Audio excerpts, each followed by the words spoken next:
Former FBI Director James Comey has been indicted by a federal grand jury after President Trump pressured the Justice Department to prosecute his political adversaries. We'll discuss this headline and more. I'm Ernie Manouse. And I'm Frank Billingsley. We'll also hear the latest installment of Celeste Díaz Schurman's Cold Coffee series. She's talking with members of the area nonprofit, the Junior League of Houston. Plus, Celeste will join us live from Daikin Park to interview members of the viral baseball team, the Savannah Bananas, who will be playing against the Texas Tailgaters tonight as part of their Banana Ball World Tour. Also, we want to hear from you. Give us a call or text at 713-440-8870 or email us at talk@hellohouston.org. You can also watch us on YouTube by going to hellohouston.org and clicking the big orange banner. Hello Houston is made possible in part by founding sponsors John Bradshaw and Kathy Sanders, and by gifts from listeners like you. I'm Lakshmi Singh. The Justice Department's decision to charge former FBI Director James Comey with making false statements and obstruction of justice is drawing backlash. Democratic Senator Amy Klobuchar tells CNN's Anderson Cooper 360 that President Trump is weaponizing the Justice Department. There is a clear through line that everyone sees where he is going after people that he doesn't like or who have said things that he doesn't like or who have done things to him in the past. And that is why this is so troubling for the justice system. But the president has long railed against Comey, blaming the former FBI leader for the appointment of a special prosecutor who spent much of President Trump's first term investigating contacts between his 2016 campaign and Russia. Israeli Prime Minister Benjamin Netanyahu met with cheers and jeers as he faced the UN General Assembly in New York this morning. He says Israel must finish the job in Gaza, leaning into his country's military offensive to eradicate Hamas. President Trump has announced a series of new tariffs on a variety of products. NPR's Ayanna Archie reports some of the levies are costly. In a social media post, President Trump lays out a new 25% tariff on imported large trucks. He said this is needed to protect trucking companies that manufacture in the U.S., like Kenworth and Mack. He's also putting a 50% tariff on kitchen cabinets and bathroom vanities, and a 30% levy on upholstered furniture. And branded or patented pharmaceutical products that aren't made in the USA will face a 100% tariff. Trump says the new import taxes must be applied, quote, for national security and other reasons, and will take effect October 1st. Ayanna Archie, NPR News. In Oklahoma, the superintendent of public education is stepping down to lead a national teacher advocacy group. From member station KOSU, Grayson Wheeler reports Ryan Walters' ultra-conservative policies have been controversial even in one of the reddest states. Walters has made national headlines for announcing radical school policy changes, often without the authority to enact them. He's also threatened to revoke school accreditations and teaching licenses for non-compliant educators. As Oklahoma's education rankings have sunk to the bottom of the nation, Walters has often pointed to teachers' unions as the culprit. He told Fox News at Night that in his new position as CEO of Teacher Freedom Alliance, he's taking his fight against unions nationwide. We will build an army of teachers to defeat the teachers' unions once and for all. So this fight's going national, and we will get our schools back on track. The Teacher Freedom Alliance is an organization that aims to inform teachers about non-union educational resources. For NPR News, I'm Grayson Wheeler in Oklahoma City. The Dow is up 160 points. This is NPR News. Live from News 88.7 in Houston, I'm Matt Harrod. Houston police are investigating another body that's been found in a bayou near downtown. This is the sixth victim that's been discovered over the last 2 weeks across multiple bayous in the Houston area.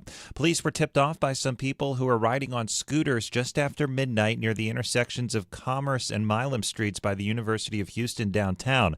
Authorities have not released a cause of death, but they continue to say that the recent bayou deaths are not connected. Mayor Whitmire explicitly made a point in saying the previous 5 bodies were not the work of a serial killer after rumors spread online. Advocacy groups in Dallas held a vigil last night for victims of this week's shooting at the city's ICE field office. KERA's Dylan Duke reports organizers are calling on ICE to reform how it handles detainees after one was killed and 2 others injured in the attack. The vigil took place outside Parkland Hospital, where organizers believe one of the victims is being treated. Azel Alvarez is a member of the immigrant rights group El Movimiento DFW. He said there's a lot of fear in the immigrant community after the shooting. And it's important that we shine a light on what's happening in Dallas and everywhere throughout the U.S. He said ICE should be more transparent and give information about who the victims are.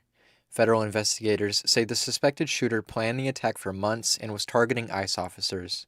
I'm Dylan Duke in Dallas. 5 Starbucks locations are closing in the Houston area. Another one is also shutting its doors in College Station. The Seattle-based company says that the closures start immediately. This is part of a $1 billion restructuring plan that the company says is to reverse a trend of declining sales. 90 stores in total are shutting down around the country.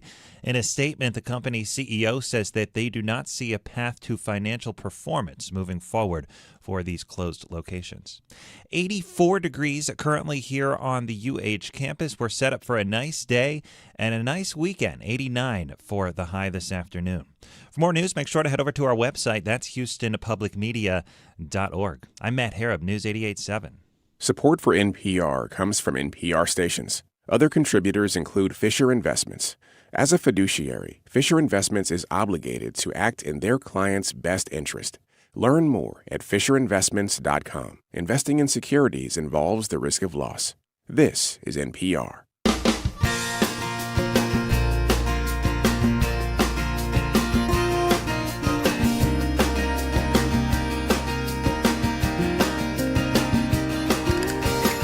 Live from the University of Houston, it's Hello Houston, an open forum on today's biggest stories affecting Houston and beyond.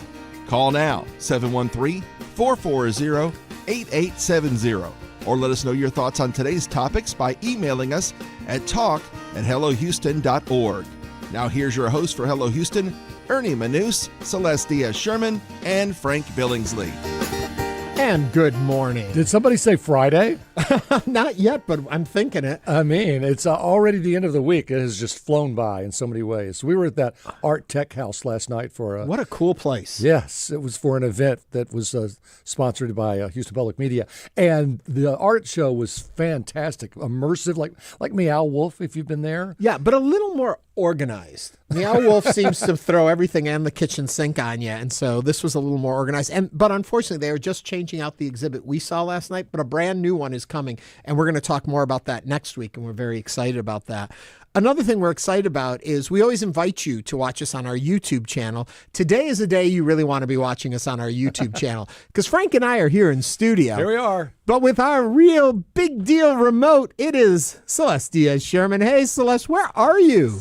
Hi, guys. Hi, Frank. Hi, Ernie. Thank you so much for holding down the fort back at the Hello Houston studios. So I'm actually outside. I'm at Daikin Park, and I am watching the Savannah Bananas get ready for their baseball game tonight, which is a sold-out game. They're also playing tomorrow, which is as well a sold-out game.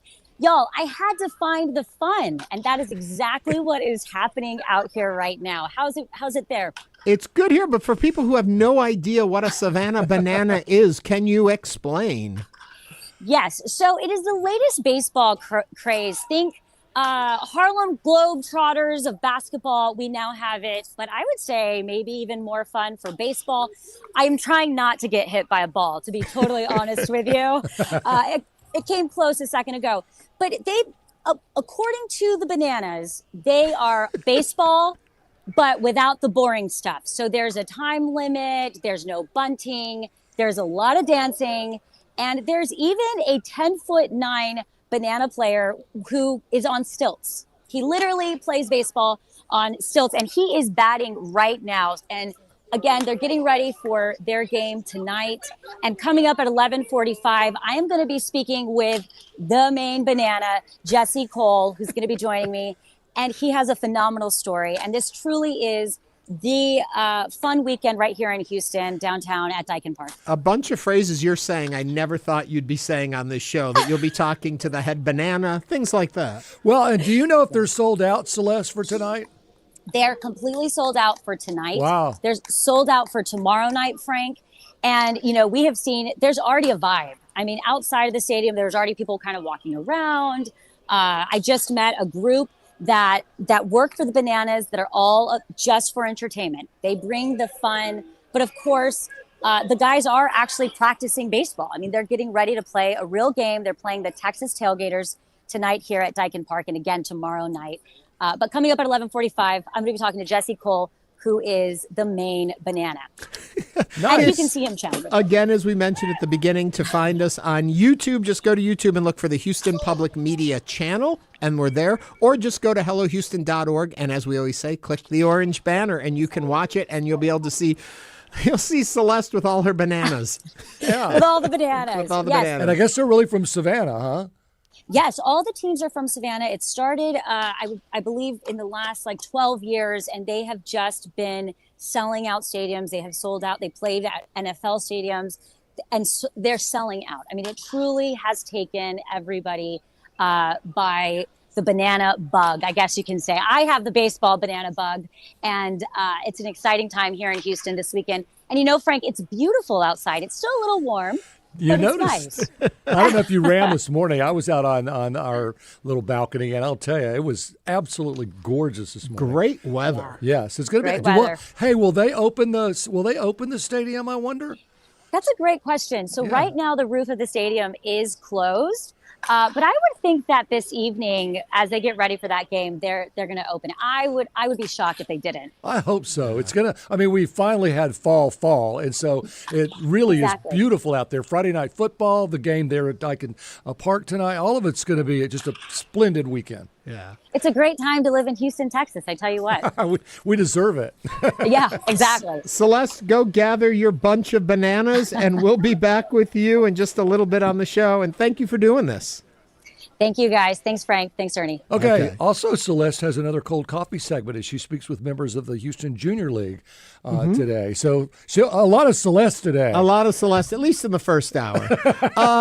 Before we move off the weather, too, I was watching the weather maps this morning, and they were showing that we have a storm that's sort of developing, and then there's another stronger, well-put-together storm that's coming up alongside of it, which could lead to an interesting weather phenomenon. I wanted you to explain this. Well, there's Umberto out there in the Atlantic, and then there's this very good chance we're going to see Imelda form. Right now, it's like a 90% chance that that's going to happen.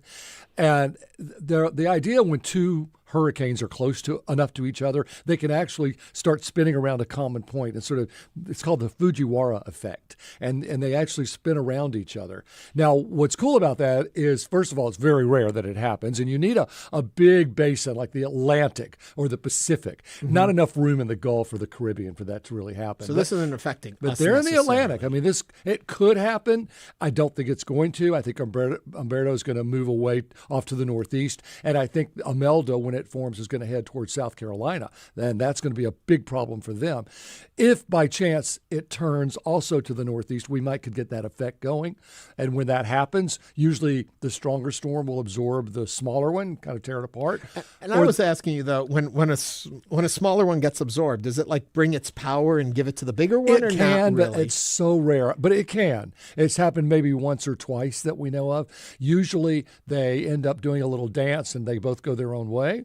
Or the other one would absorb the second one, and they might dissipate each other. That can happen too, where they both kind of fall apart. So, but it's a really interesting phenomenon. I've seen it happen before in the Pacific, and it happened a little bit with Wilma in 2005 in the Atlantic. So, and we'll the see. most important question in all of this, will it have any impact on us here? No, it won't. But I'll tell you what, if this thing goes into South Carolina, South Carolina is a lot of mountains. They're right there in the range of the Smoky Mountains. And so you get a lot of mountains, and then all that water, all that rain goes right to the valleys, and the rivers there can really flood. So it can be a serious situation for South Carolina. So they're going to have to be on guard for that this weekend. So there's both the good and the bad in this. The interesting part is we can see something cool phenomenally happen with weather. Yeah. The sad part is we have to watch what the impact They may be is under gonna the gun there, for sure. As Frank mentioned, coming up on the show, we'll have a cold coffee taking a look at the Junior League of Houston. And also Celeste is out live with the Savannah Bananas here in Texas and Houston, and we'll be talking with her in just a minute. But as always, we like to start off with the headlines. If you'd like to join into the conversation on any of today's topics, give us a call or text us at 713-440-8870. We begin with the Justice Department has leveled charges against former FBI Director James Comey after President Trump demanded prosecutors speed up their pace in investigating targeting some of his most prominent critics. Comey faces one count of making false statements and one count of obstruction of justice in connection with his testimony to the Senate Judiciary Committee 5 years ago. And Comey, on Instagram video yesterday, defended himself. Somebody that I love dearly recently said that fear is the tool of a tyrant, and she's right. But I'm not afraid, and I hope you're not either. I hope instead you are engaged, you are paying attention, and you will vote like your beloved country depends upon it, which it does. My heart is broken for the Department of Justice, but I have great confidence in the federal judicial system, and I'm innocent. So let's have a trial and keep the faith. Quote, no one is above the law, end quote, Attorney General Pam Bondi said on post on X yesterday. Quote, today's indictment reflects this Department of Justice commitment to holding those who abuse positions of power accountable for misleading the American people, end quote again. Trump has long railed against Comey, blaming the former FBI leader for the appointment of a special prosecutor who probed connections between Russia and Trump's 2016 campaign. What are your thoughts about these charges against Comey? Give us a call, 713-440-8870. And I apologize for calling her Peg Bundy. Oh, well. Instead of Pam Bondi. Yeah, as I understand it, the FBI was looking into a Russian connection with Trump's campaign in 2016. And Comey went before the Senate Judiciary, and there had been a leak to the American public that this was happening. And they asked him, did you leak this? And he said no. And so that's what this is about. Now they're going to have to prove that he leaked it. They're going to have to prove that he knew it was something bad if he did that. There's a lot of not remembering. It was 5 years ago. What did I do? So, of course, Trump is angry at him and is accusing him, I think, of leaking that information, when in fact there was never anything proven. And the concept of the leak comes from someone else in the department having written about it or leaked information about it and theoretically put it by Comey to get his approval that he could leak it or share it. And so then it comes into semantics. So if he said, go ahead with it, was that him leaking it, or was that just clearing the way or understanding that it was going to be shared? And then did that translate into his answer before the committee? Now, from everything I've read and heard, this is going to be very hard to prove in court. Yeah.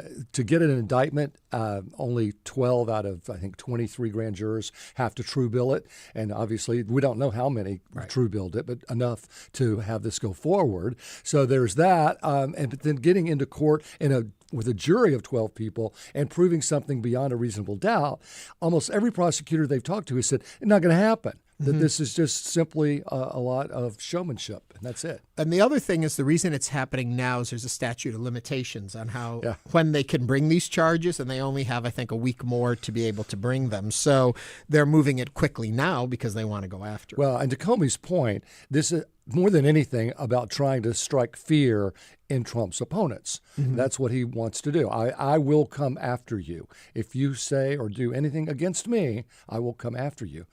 So that's something that we are going to have to deal with as a country. I think that's what Comey was saying, that he's not afraid, he's ready for a trial, and he's innocent, and that we should not allow this to continue to happen. But the thing that it is reminiscent of course, is Nixon's enemy list that he had, but that list was pretty public, and we knew exactly who Nixon was going after, but it wasn't approached this way. And here it's concerning, especially if you look at the fact what they are going after Comey for is being basically untruthful in a hearing before Congress. Which would obstruct justice.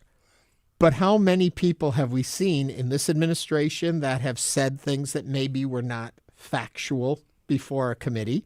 And could they all then be prosecuted? Well, and would they all be? No. But the Republicans seem to be in concert with this. I haven't heard a lot of Republicans coming and saying, this is ridiculous, this needs to be stopped. They seem to be saying, okay, maybe I'm not going to touch this. I mean, why make an enemy out of Trump, right? I'm not gonna touch this. I'm gonna let the courts do what they do.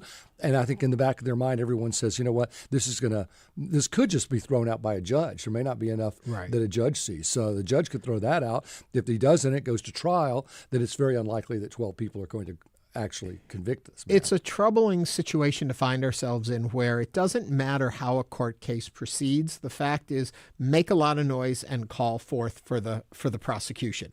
Whether it's got any validity or anything else, that doesn't seem to be the important part here. It's always showing, we're going to go after you, we're going to sue you, we're going to sue you. Eventually, some of them stick. A lot of them fall by the wayside, but then they just move it into their rhetoric about, well, we prosecuted this person, we went after that person.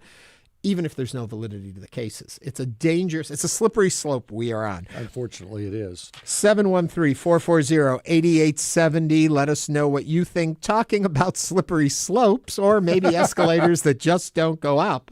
President Trump is alleging triple sabotage of his speech at the UN General Assembly, demanding an investigation into back-to-back mishaps with an escalator, a teleprompter, and a sound system for which the UN is at least partially blaming the White House.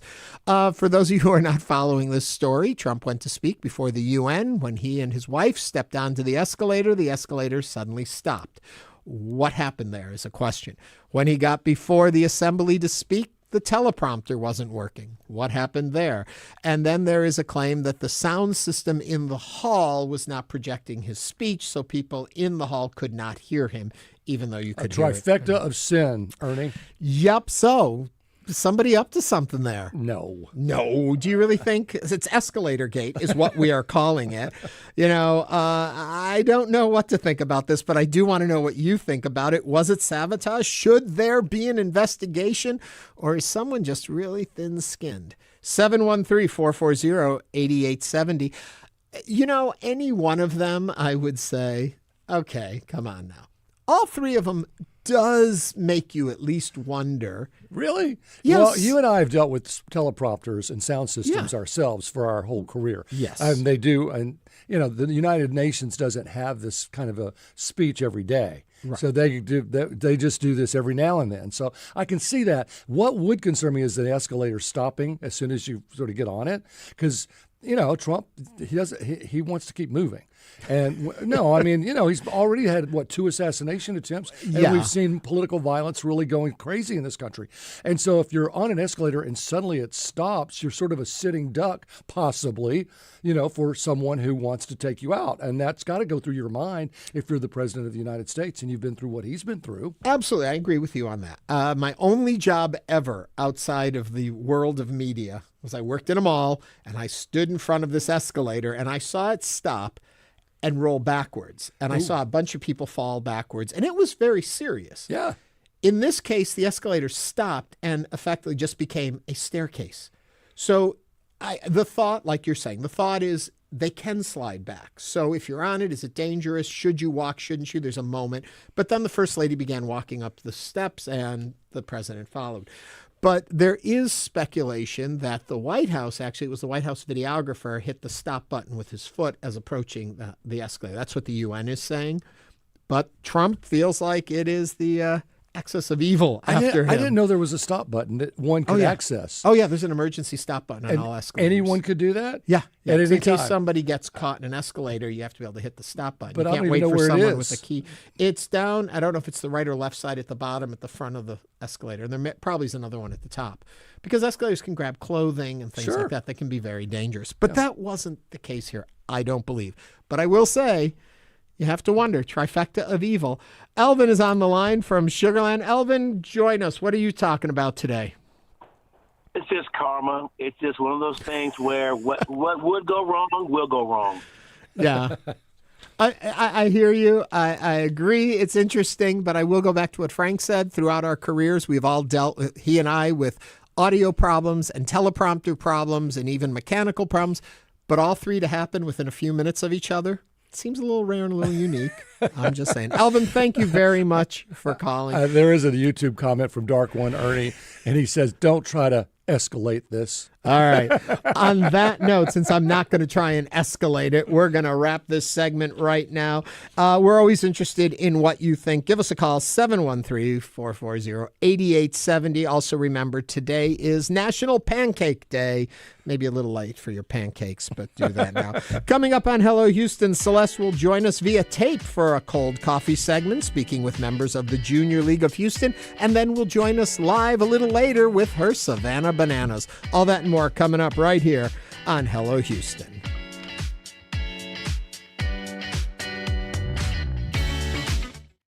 With federal support gone, Houston Public Media needs a stronger foundation for the future. The Houston Public Media Resiliency Fund is our response to ensure this service remains strong, stable, and community-powered. Your gift today helps us stay on the air tomorrow and the day after that. Give now to the Resiliency Fund at houstonpublicmedia.org/donate or call 800-364-8300. At 7 on News 88.7. I'm Christopher Kimball from Milk Street Radio. This week we're finding out the new rules for dining out. How do you split the bill? What's the best way to send back a dish?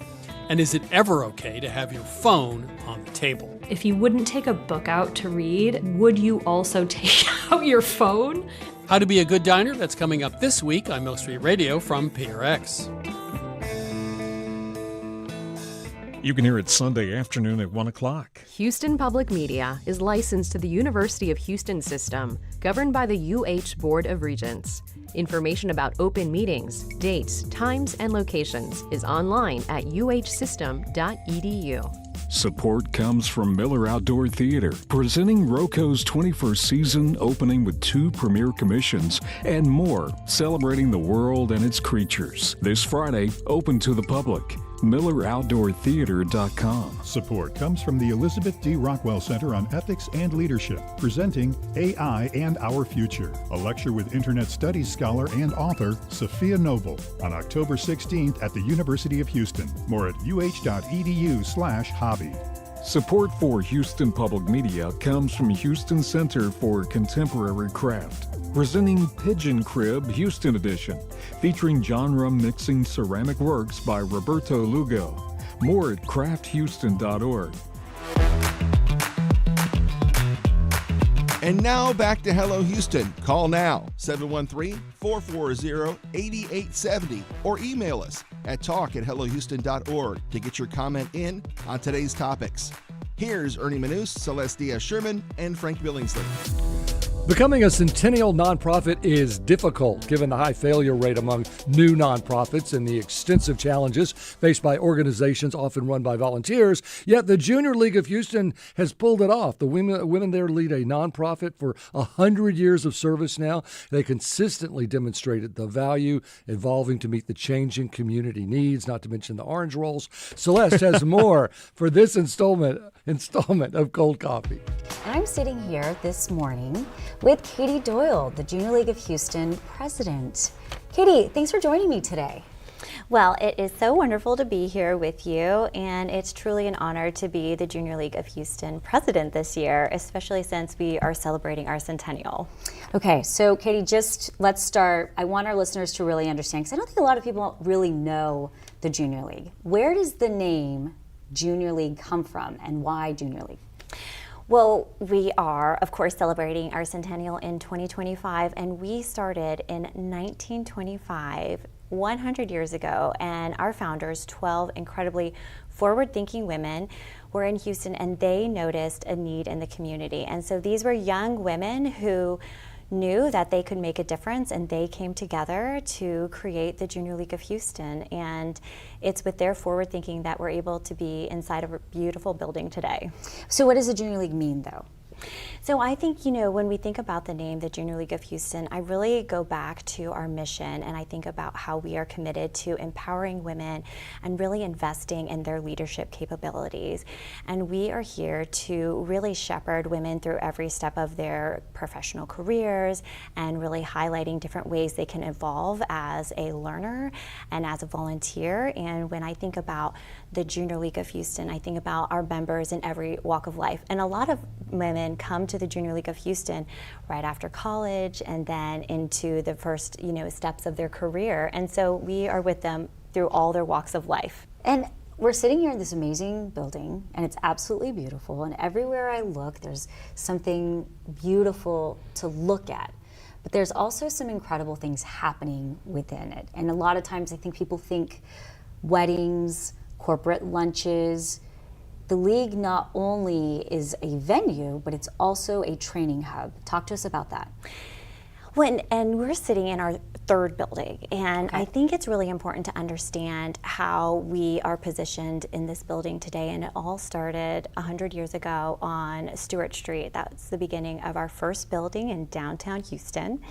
And then we moved to our second location in the 60s. And as we continued to grow, not just as a membership, but Houston started to grow, that's when we moved into this building in 1986.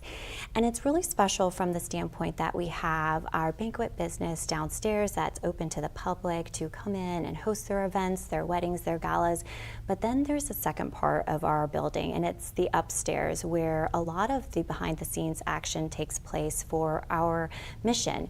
One of our pillars is training our members, and when you walk upstairs down the hallways, you will take peeks into our different rooms and you'll see meetings taking place. You'll see trainings going on where our members are really fine-tuning their leadership skills. They're understanding the different essences of our mission and the needs of our community. And so, we're multifaceted here in this building, and I think it's really special. Even when members and our guests are having lunch in our tea room, they'll see our members in action in our iconic aprons. And those are our members, really the face of our mission. Okay, so what is it like leading an organization that really has two buckets? Well, it's the best. I mean, it's not a bad gig from the standpoint of we're able to step into this role of president, and we are able to really see not just what our mission is doing long term, but we're able to see the growth of our volunteer leaders and seeing them really take on roles and explore different ways that they're growing and leading teams. And so this is an exciting way for us to really see that they are expanding our mission within our community agencies and then through our different fundraising events. And then the other part of it is our incredible staff. And so we have a banquet business, and you are going to be talking to our incredible general manager, Malcolm Roland. And our staff is really the heartbeat of our building, and they're here for our volunteers day in and day out, and we really couldn't do it without them. Okay, so from what I understand, the Junior League of Houston is the largest league internationally. So Yes. This is the largest junior league in the world. In the world! In the world. You also are a teacher. Yes. A wife. Mm-hmm. What is that like, leading thousands of women and also being a teacher and having all other kinds of roles? I think about where we've come from over, 10, 20, 30, 40 years and how the league looks so different. I mean, 50 years ago, it would be unheard of to have a full-time working president. But there are women who came before me who were trailblazers and showed that we can do it all. Mm-hmm. And the league is going to have to adapt to the women who are changing in their personal lives, in their professional lives.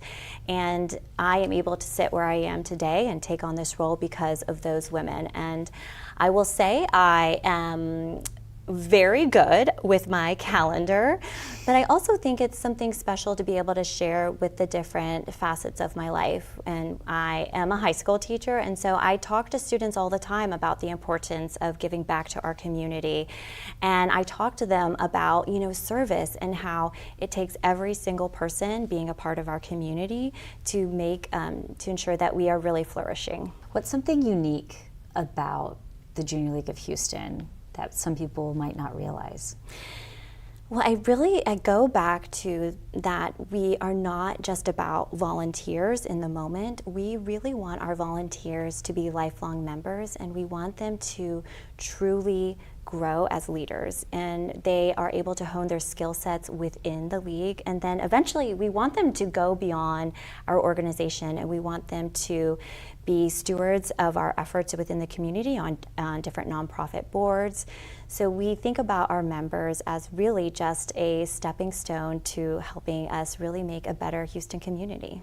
Can you tell me a time where you had a moment volunteering here, being a part of this organization, that struck you, that made you realize, yes, I am in the right place doing what I am supposed to be doing? Oh my goodness. Well, so many. But you know, I will give an example from last year.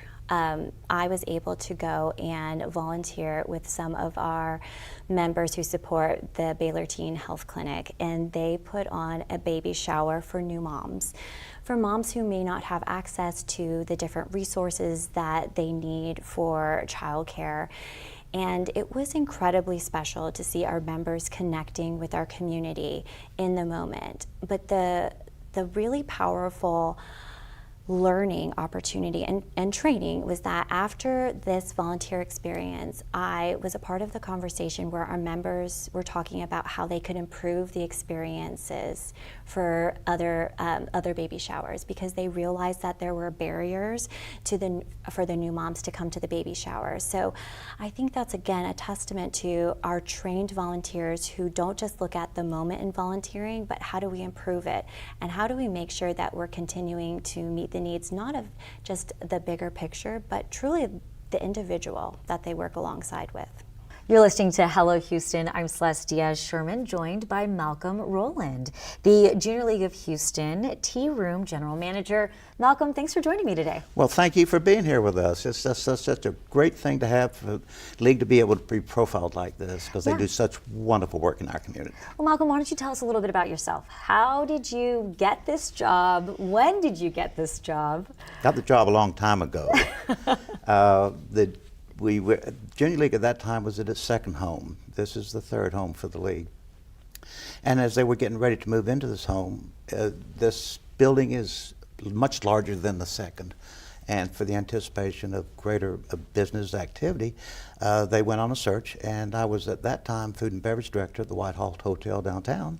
Joined the league, worked 6 months prior to the opening of this building, and we opened it on April the 1st, 1986. Wow. So you started here in 1986? Actually, I started 6 months earlier in November of 1985. So for November 4th. That's it. And we're hitting 40 years. Congratulations. Well, that's an accomplishment, Malcolm. Well, it's a great place to work. You know, all of these wonderful women, so talented, and they are here because they choose to be here to make this a better community. And it makes my job easy. So you're managing volunteers, though, in a tea room, so you have a lot of volunteer waitresses. Malcolm, how does that look? How does that work exactly? We do have a lot of volunteers in various capacities, and certainly here in the tea room or in the ballroom where they are volunteering to help serve. We do go have training for them. We have the volunteers that train, and I liaison with a lot of different volunteers for what their needs are in use of the building. But certainly in the training of the tea room, we also supplement with paid staff. So you've seen that evolution evolve of a stay-at-home mom that was a member here evolving into someone who now works full-time, has children, is doing all of those other roles in their life. For you, what has the evolution of the culinary aspect been within the tea room over the last 40 years? Well, when we first moved in, we weren't doing things on Sundays and Mondays. We weren't necessarily doing breakfasts, so we've expanded that. But one of the biggest things was the tea room. We just had a very limited menu that we changed once a week. Now we have a lot more items on the menu, and we change it seasonally 3 times a year. Okay. So there's a greater offering for the clients or guests and members who come to dine here for that. And we've expanded our banquet menus for breakfasts and for lunches and for dinners and for cocktail receptions, and so we've added a lot of different items on that as we have found the need and the demand for it. Are there any iconic dishes that are staples that have just been passed throughout the generations? Junior League's known for its orange rolls, and they are wonderful. And we do those at the breakfasts and the luncheons. They're available in the pantry for sale. They're part of what we offer on our Thanksgiving menu that people pick up on the day before Thanksgiving. They are truly, the league is known for its orange rolls. And some of the other things too is our pecan ball. It's one of the most favorite desserts that we offer. We even have sometimes wedding receptions at the seated dinner. I said, "You've got wedding cakes." Said, "No, we want pecan ball too." So what's in a pecan ball, Malcolm? We take Bluebell homemade vanilla ice cream, scoop it out, roll it into a ball, and coat it with pecans, put it in an almond lace basket, and top it with hot fudge sauce. Oh, that sounds delicious. It's so simple, but it is so good. Okay, Malcolm, you've been here for 40 years. You work with a lot of women. You've got to give us a good story. One story that just sticks out that is, I don't know, your favorite Junior League story. Well, there's any number of them over the years, but right over here down the hallway is our birthing room. What do you mean your birthing room? We did have a baby born there. A baby was born in the Junior League? Absolutely. Some almost 20-something years ago. 20 years ago? On a Saturday in springtime. So it was quite a story and quite a lot of commotion. But Dean is now living in Dallas, just got recently married. His mother wanted him to have it here where he was born, but his now bride family was in Dallas, and that's where they had it, and I understand, but still keep up with his parents. What does the league mean to you, Malcolm? You know, it has given me this wonderful opportunity to help this fabulous organization do the work that they need to in the community, so that the revenues from the tea room, when tea room I mean all of the banquet operation, support the building so that the members' dues don't support it. They can go back to the community. Wow. And anything that's raised above and beyond the support of the building can also find its way back to the community. It's a great organization that does wonderful things quietly. Malcolm Roland is the Tea Room General Manager of the Junior League Houston. Malcolm, thank you so much for chatting with me. Thank you. I enjoyed it so much. That was Celeste Díaz Schurman speaking with Katie Doyle, the Junior League of Houston president, and as you just heard, Malcolm Roland, the general manager of the Junior League of Houston, for her latest edition of Cold Coffee. And still to come on today's show, we're going to head to Daikin in Park, and check in with the Savannah Bananas. That's where Celeste is next, and she's going to take us all there. Stay with us as Hello Houston continues. Federal funding for public media has been cut. In response, we're creating Houston Public Media's Resiliency Fund. Donations made toward the fund will directly counter the loss of the $2.2 million in federal funds that were cut annually and strengthen our station's foundation to provide our services into the future. Contributing to this fund is easy and quick and makes all the difference to our station. Help build the Resiliency Fund now at houstonpublicmedia.org/donate. 90887. Houston Matters highlights the people, places, issues, and ideas that define Greater Houston, and we do it live on the air weekday mornings at 9 on News 88.7. But we know you're not always available then to listen, so subscribe to our podcast wherever you get yours, or find each day's program to stream online at your leisure at houstonpublicmedia.org. And reach out with questions or comments anytime. Email us at talk@houstonmatters.org.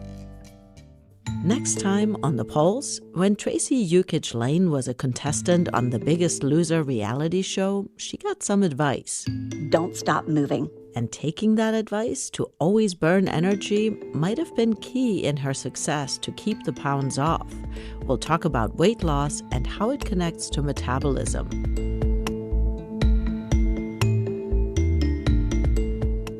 You can hear The Pulse. It's coming up Sunday at 2 p.m. I'm Peter Sagal. Join us as we talk about the rapture that didn't happen this week, unless it did happen, in which case, join us for a rerun. That's Wait from NPR. Listen Saturday and Sunday at 10 a.m. Support comes from the Grand 1894 Opera House, presenting trumpeter Chris Botti in concert for an afternoon of music from jazz to pop to classical. Sunday, September 28th at 3 p.m. More at thegrand.com.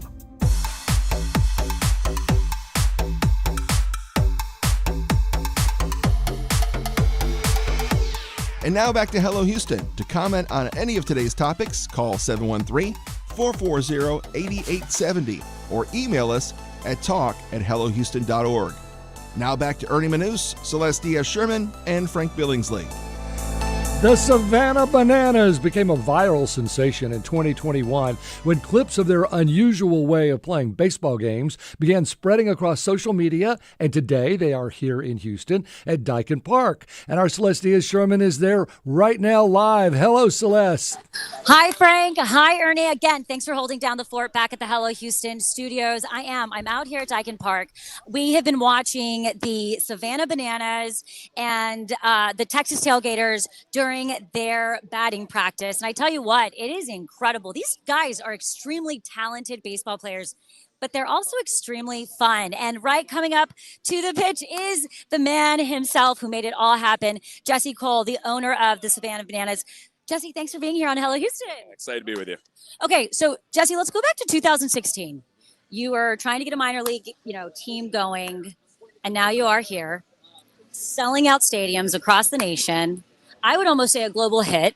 Is this kind of a pinch me moment for you? Take me back. Yeah, I mean, 2016, we only sold a handful of tickets in our first few months. And my wife and I, we had to sell our house, empty out our savings account. We were sleeping on an airbed. So we were grocery shopping with just $30 a week. That's all we had. And so, yeah, you would never imagine what's happened now. But, we believed. We had a big vision. And, I studied Walt Disney, religiously and learning to. He said it's kind of fun to do the impossible. And we believe baseball could be better. We believe the fan experience could be better. And we just started trying and experimenting. And yeah, no one paid attention the first few years, but we just kept getting better every day. And this continuous improvement has led us here. And we're still obsessed as we ever were and try to make the experience better every single day. And now to see 4 teams and starting the league next year with 6 teams, it's pretty impressive what's happening. Okay, so talk to us a little bit about, obviously, there's a lot of fun that's infused into baseball. But what would you say is kind of that secret sauce that really has captured the attention of so many people? And you guys are now being broadcast on TV, but that wasn't the case. So what do you think it is that really brings people in to really love this Banana Ball tour and this league? Well, it's 2 words. It's fans first. The name of our company is Fans First Entertainment. And so those 2 words guide us in everything, from what we do in the field, from what we do in the stands, from what we do in front of the stadium, from what we do on social media. Everything we're asking is, how do you make it exciting for fans and how do you make it entertaining? And is it fans first? So we changed the rules of the game. No mound visits, no stepping out, no bunting, no walks, letting fans catch foul balls for outs to make it better for the fans. And so that's what's guided all of this. And when you have a very, focused, singular intention on trying to make everything great for the fans, things start taking care of themselves. We don't care about money. We don't care about sellouts. We don't care about any of that. It's about making the experience better every single day. And our players are obsessed with that. That's what we think about. That's why we do things every night on the field that we've never done before. And that's why we continue to try to push the show to a different level. Okay, so what do you think Houstonians can expect tonight? What's going to be different? Or is that a surprise? Do you keep that kind of that Banana Ball secret until opening night? Yeah, every night's a surprise. And even for us, what's great is that we get to be fans sometimes. We try new things that may fail, and we try things that are different. And we're doing new promotions, new activities, new entertainment that you never know how it's going to go. And that's what makes it exciting. And I think as soon as you get bored with something, then the fans will get bored. And I'll tell you, we're never bored. We have the time of our life doing it every night.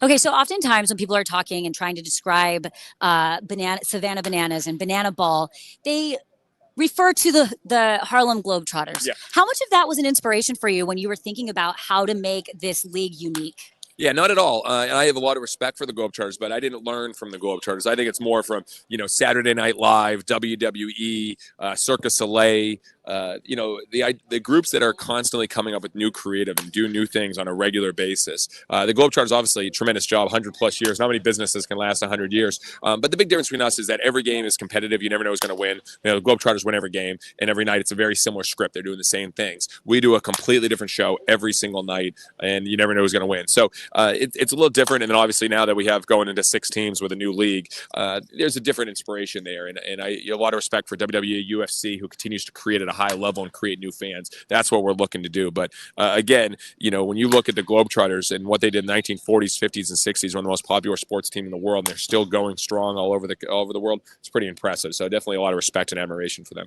So, Jesse, obviously the guys are batting right now. They keep, cracking the baseball. What does it take to be a Savannah Banana or a Texas Tailgater? What do you have to make the team? Yeah, well, you can't just be a great baseball player. We're not looking for the best baseball players in the world. We're looking for the most entertaining players in the world. And so to do that, you got to do banana ball tricks that people have never seen before. You got to be able to do celebrations and walk-offs and backflip catches. And you got to be able to know how to put the fans first and spend countless hours signing autographs, taking pictures, doing videos, doing extra things for the fans. You got to understand that what you do is so much bigger than just baseball. And when you understand that, it's not just about how you compete on the field. It's about how you create fans' first moments and how you make people feel. Then you can be a tremendous banana ball player. Okay, so speaking about baseball players, John Luder, who is a part of the Texas Tailgaters, is out there and he has his unicycle. What are you talked about backflips. Is there something that you yourself out here see that you're like, wow, that was creative? Oh, that's every night. And I mean that. These guys are trying new things and new ways of catching the ball, new ways of throwing the ball. They're doing where there's an aerial catcher. Guys are trying front flip catchers. They're trying to catch. It's just unbelievable. The pitchers are throwing the balls between their legs and making a pitch for a strike. Obviously, him hitting on a unicycle and getting hits on a unicycle and stilts, pitching and hitting on stilts. It's amazing. And I think they continue to raise the bar of what can be done. And I love that. We have a lot of bar raisers out here. It's like, all right, I'm going to do something at first base that's never happened before. We have first basemen now catching balls barehanded on a double play ball or catching a ball like this, which just looks physically impossible. And that's raising the bar. And now all first basemen are trying to do all these things. So every guy, how can you raise the bar to another level to show people something that maybe couldn't be done? It's what happened with the 4-minute mile. Roger Bannister broke the 4-minute mile, and now it became something that's done by everyone. Yeah. You have to push the limits of what you can do, and every one of these players do that. So, Jesse, how are you going to continue to push the limits of this league? Well, it's just, you surround yourself with people that are obsessed with creating. We believe we start every day with what are we going to create? What are we going to create different? How are we going to come up with new ideas? This company's built on ideas. Ideas are everything. And so when you look at every night, 10 to 15 things we've ever done in front of a live crowd, and you look at umpires now, we got a first base ninja umpires doing front flip out calls and back flip calls. That's never happened before. And our dancing umpire. And then, we're going to look at our ball boys, and we're going to look at our coaches on how we got a breakdancing coach. How can they raise the bar? So when everyone thinks that way, the options and the creativity are limitless. It surely sounds like you guys have some incredible teams. Again, Jesse Cole, owner of the Savannah Bananas, playing tonight, Savannah Bananas versus the Texas Tailgaters. And we're going to actually talk to John, the unicycler. But I want to thank you, Jesse, for taking the time to join us on Hello Houston. Frank and Ernie are back there. Thanks a lot. Appreciate you guys. Thank you. Thanks. Okay, guys. So you heard it from the man himself, the main banana, Jesse Cole, telling us about the unicycle. And so we're going to call John over here. He's going to actually cycle over here. We're going to move over to the grass so that he can start. Okay. So, John, are we going to do this interview on the unicycle?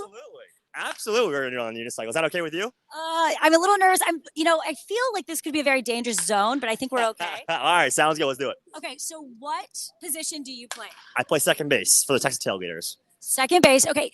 Are the Texas Tailgaters really in Texas, or they're actually, where are you guys located? So all 4 teams right now are based in Savannah, but the Texas Tailgaters play all their games in Texas for the headlining tours. So we're in Texas. Besides right here in Houston, obviously it's a banana headline tour. We'll be the home team. So yeah, we play in Texas a lot. It's fun. We play all over as well.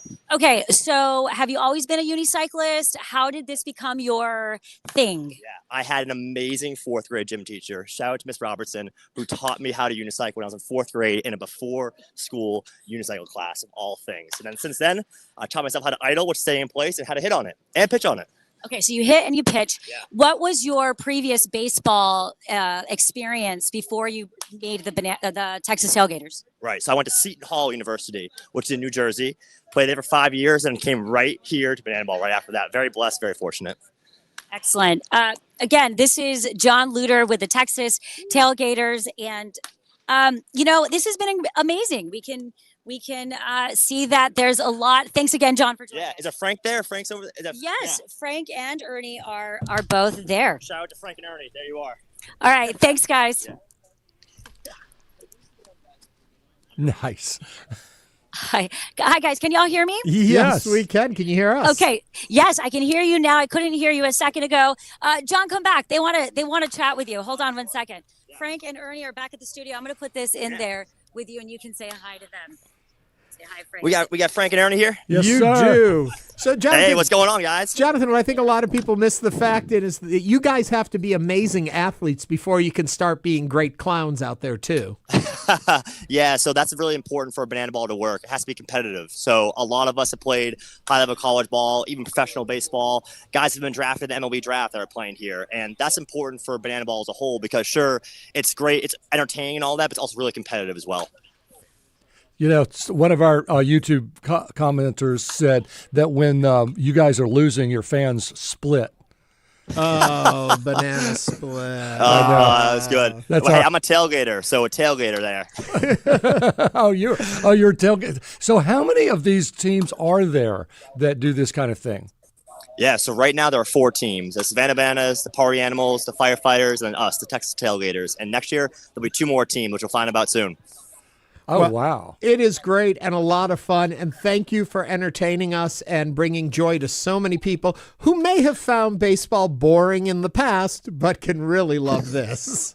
Hey, the beautiful thing about banana ball is that you don't even have to be a baseball fan to like banana ball. There's so many things that go on at a game, from the entertainment to the actual baseball banana ball game itself, to the pre-show, to the game afterwards. So baseball fans can like it, and also people who do not like baseball as well can enjoy it, which is super special. Well, thank you for taking the time, and stay upright on that unicycle.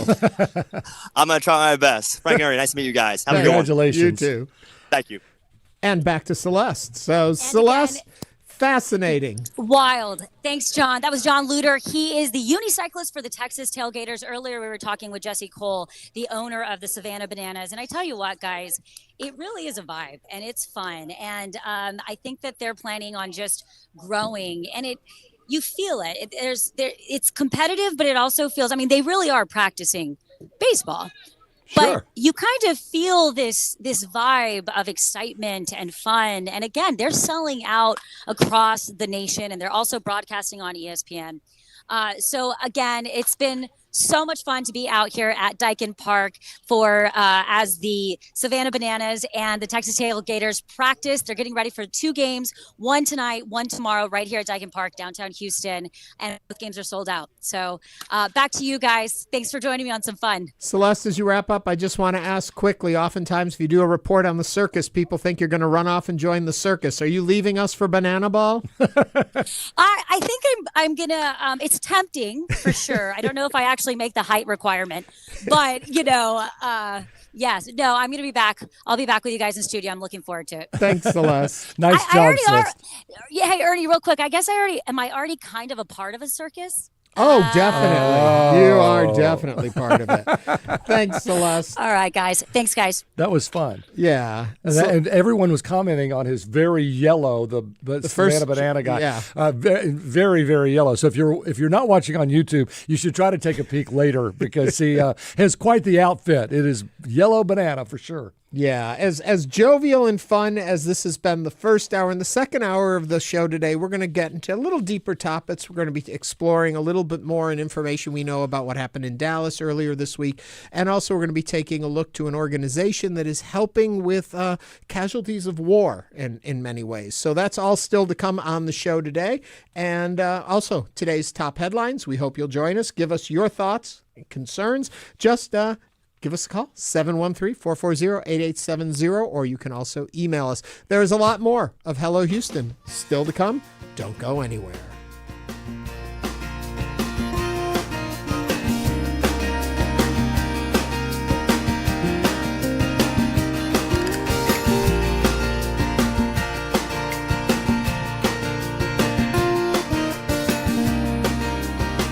Stay tuned. There's more Hello Houston on the way with Ernie Manouse, Celeste Díaz Schurman, and Frank Billingsley. For the latest in local news, subscribe to the Hello Houston daily newsletter at HoustonPublicMedia.org. Hello Houston is a production of Houston Public Media. The opinions expressed by the guests of this program are solely their own and do not represent the views of management, staff, or underwriters of Houston Public Media. This is News 88.7. Hi, America Barris from Planet Money. And I'm Guy Raz from How I Built This. Between inflation and worker shortages, it's important to understand the economy right now. That's right, and find out how entrepreneurs make it work for them. Listen to Planet Money and How I Built This from NPR for an hour of economics And innovation. every week. Planet Money and How I Built This, Saturdays at 9 a.m. on News 88.7. Support for Houston Public Media comes from listeners like you and from Texas Mutual Insurance Company, a workers' compensation provider committed to helping Texas communities and emphasizing safety. More at texasmutual.com/TexansGetIt. Houston Public Media is a service of the University of Houston and is supported with your gifts to the Houston Public Media Foundation. More information available online at houstonpublicmedia.org/donate. Sunny and nice. We'll get up to about 89 right now, 84. And this is your NPR station, KUHF. Houston. News 88.7, a service of the University of Houston. It's 12 o'clock. Just ahead on this hour of Hello Houston, the parents of Camp Mystic's last missing girl have highly criticized the camp's recent decision to reopen the camp next year. We'll discuss this and more in today's top stories. I'm Frank Billingsley. And I'm Ernie Manouse. We'll also speak with Eric O'Neill, a former FBI counterintelligence operative, who will talk to us about the shooting that took place at the ICE building in Dallas on Wednesday.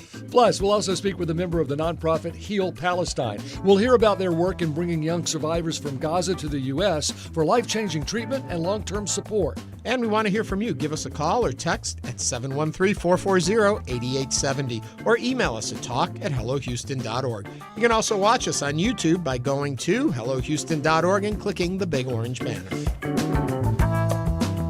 Hello Houston is made possible in part by founding sponsors John Bradshaw and Kathy Sanders, and by gifts from listeners like you. Live from NPR News, I'm Lakshmi Singh. President Trump says he hopes more of his political enemies will be indicted. NPR's Tamara Keith reports this comes after Trump's brand new handpicked interim U.S. attorney in Virginia returned an indictment against one of Trump's more outspoken critics, former FBI Director James Comey. Comey was indicted on 2 counts related to allegedly lying to Congress in testimony 5 years ago, after Trump demanded that the Justice Department prosecute him. Trump says he expects more of the people who made his life miserable over the last 8 years to be prosecuted. It's about justice, really. It's not revenge. It's about justice.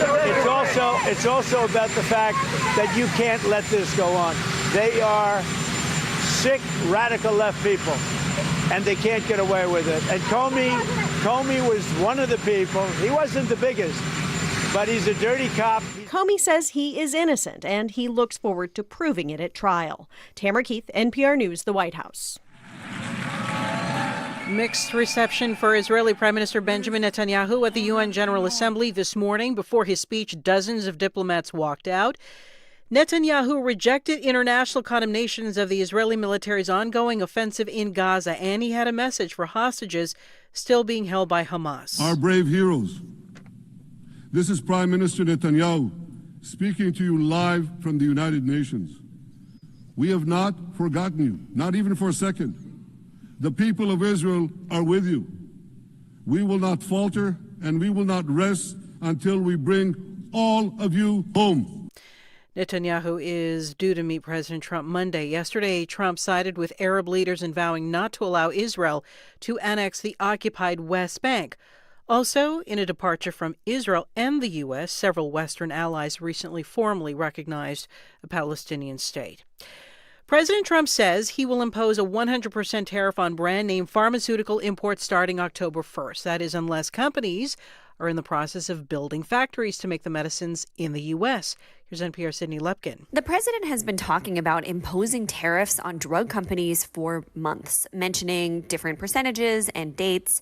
He took to Truth Social Thursday to post that the tariffs will begin next month. It's unclear how broadly the tariff will affect consumers. They won't apply to generics, about 90% of prescriptions filled in the U.S., only brand name drugs. And he's making an exception for companies that are expanding manufacturing in the U.S. Many brand name drug makers have announced new U.S. factories in recent months, which could exempt them from the tariff. Sydney Lupkin, NPR News. U.S. stocks are trading higher this hour. The Dow is now up 340 points, or roughly 0.75%. This is NPR News. Live from News 88.7 in Houston, I'm Alexandra Hart. Another body has been found in a local bayou, the sixth one in under 2 weeks. News 88.7's Tom Perumian reports the discovery is creating worry for some people in the area. Police are downplaying the speculation that the discovery of a body in Buffalo Bayou near Milam and Commerce is related to any of the 5 people recovered from bayous last week. Still, joggers like J.D. Rydecker are concerned. It's something I think about more lately. I mean, not just the bodies that have been pulled from the bayou, but I think about a year ago there were 2 people found shot to death on the trail right here. So there's a lot of concerns about the safety of running along here, but at the same time, we all have to live our lives. Rydecker says the location where the body was found is considered to be along a more dangerous part of the jogging trail along the bayou. I'm Tom Perumian, News 88.7. Sugar Land unveiled the latest phase of its new public safety training facility Thursday. News 88.7's Natalie Weber tells us more about the complex. Phase 2 of Sugar Land's public safety training complex includes a mock fire station for firefighters, as well as fake apartments where police officers can run simulations. The nearly $10 million project was funded through a 2019 bond. Sugar Land Police Chief Pete Laura says the facility allows first responders to get state-required training without having to leave the city. Here we're able to provide it to our officers in-house with some of the most top-notch instructors. Phase 3 of the public safety facility was approved by voters in a bond last year. It's expected to be completed by June of 2027. From the Fort Bend County Bureau, I'm Natalie Weber, News 88.7. A Texas death row inmate was executed last night for the 2008 murder of his girlfriend's 13-month-old child. 35-year-old Blaine Milam had previously been granted stays of execution in 2019 and 2021 by the Texas Court of Criminal Appeals. His lawyers argue he was intellectually disabled and therefore ineligible for execution. I'm Alexandra Hart, News 88.7. Support for NPR comes from BetterHelp, committed to making mental well-being a priority and offering support in taking on everything life demands, with therapists available to communicate via video, chat, or phone at betterhelp.com/public.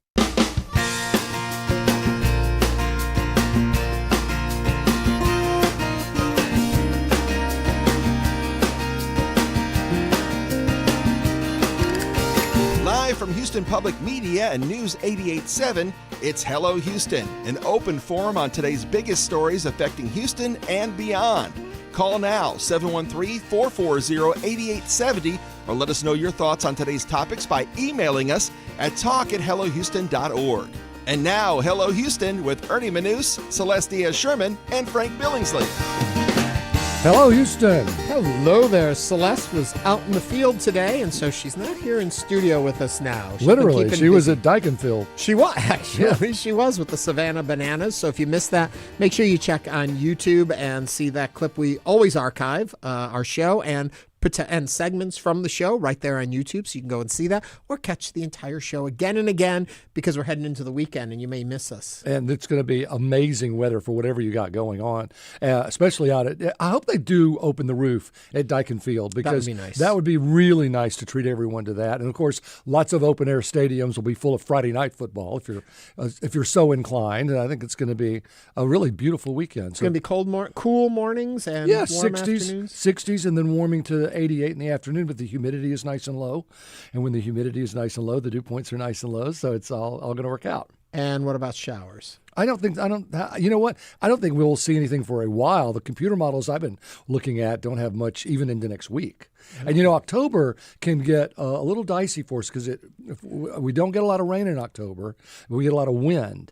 And so that can be fire weather for Texas. So not so much here, but certainly across the whole country and back out to West Texas. Well, we're going to be doing an outdoor cinema at a friend's house coming up, and I want to make sure it's not going to rain on it. So I'll be giving you those dates when we get closer, like October 11th. You shouldn't know yet. Okay. But I want to know, and I'll be asking when we get closer to that. That's fair. We'll also be talking with, on this show today, Eric O'Neill, a former FBI counterintelligence operative, will be joining us to take a look and talk more about the shooting that happened at the ICE building in Dallas on Wednesday.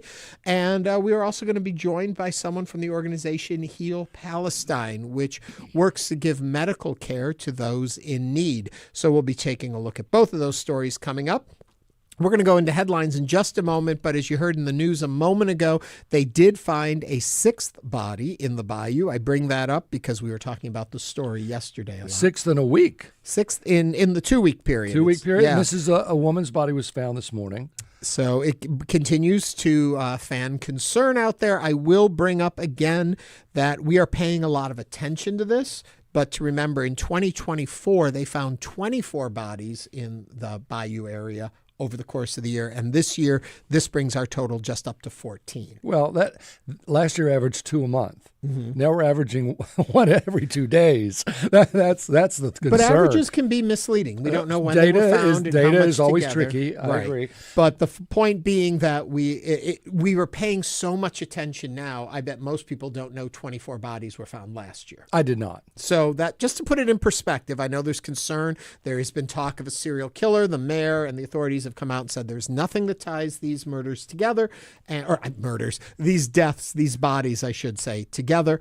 And so we'll continue to follow. I would like the medical examiner's opinion on all of this. There's been very little of that out. The identities have been limited in coming out, but then the mayor's comments led us to believe it may also be part of the homeless situation, and that when a homeless person dies, what happens to their body unless it's collected by the city, where might they die, if they're not feeling well. But we speak of something we know very little about at this point, except we know that a sixth body was found today, and we hope to learn more, and we'll share it with you when we do. Moving into our headlines, a rather sad story again. The parents of the last missing girl from Camp Mystic, the Christian girls' camp, where 25 young campers and 2 counselors died during the July 4th flooding, blasted the camp's recent decision to reopen one of its sites in 2026. Quote, to promote reopening less than 3 months after the tragedy while one camper remains missing is unthinkable, wrote Cece Ann Williams Stewart, whose 8-year-old daughter, Celie, has not yet been found. Quote, our families remain trapped in the deepest throes of grief, yet your communications treat our never-ending nightmare as little more than a brief pause before resuming business as usual, end quote. Camp Mystic officials said in an email that they would follow all new laws and regulations as it welcomed campers back to its Cypress Lake site and as they rebuild the Guadalupe River site. The Cypress Lake site is less than a mile south and uphill from the Guadalupe River site. Also, they assure parents that campers would never return to cabins that were flooded in July and said plans are in works to build a memorial for the Heavens 27 campers and counselors who died during the flooding. The Stewart's letter, which says it was also written on behalf of other families who lost children at Camp Mystic, called on the camp to, quote, halt all discussion of reopening and memorials. Instead, Celie must be recovered, and you must fully confront and account for your role in the events and failures that caused the deaths of our daughters. Anything less dishonors the children who were killed while in your care at a time when their safety was your primary responsibility. So what are your thoughts now that the parents of the missing girl have weighed in? Should the camp put a pause on reopening? Give us a call, 713-440-8870. Such a tough one. Very hard. It's very hard. And it's our state. These are our people. And it seems like, the degrees of separation of knowing a family who lost a daughter there is not that far. It seems like somebody knows somebody who knows somebody if you don't know them directly. Right. So it's almost a personal tragedy for so many of us. I don't know the answer. I know that business goes on as usual and the tragedies happen all over the world every day, and you have to just keep going or the world can't stop. Yeah. So you have to keep moving. But it's you don't want to get into a them versus us kind of situation in this deal. You know, the camp was there for years, bringing lots of joy and memories to people, and for them to just completely shut down. But I don't know how there seems to be a way that they could remake themselves in time. It does seem a little soon. I may be misunderstanding part of this story in the fact that they are looking to rebuild the Guadalupe River site, the site where the cabins were, where this happened. And the reason I stumble around it is because I understand this. They will not reopen the cabins or the locations of the cabins that were affected.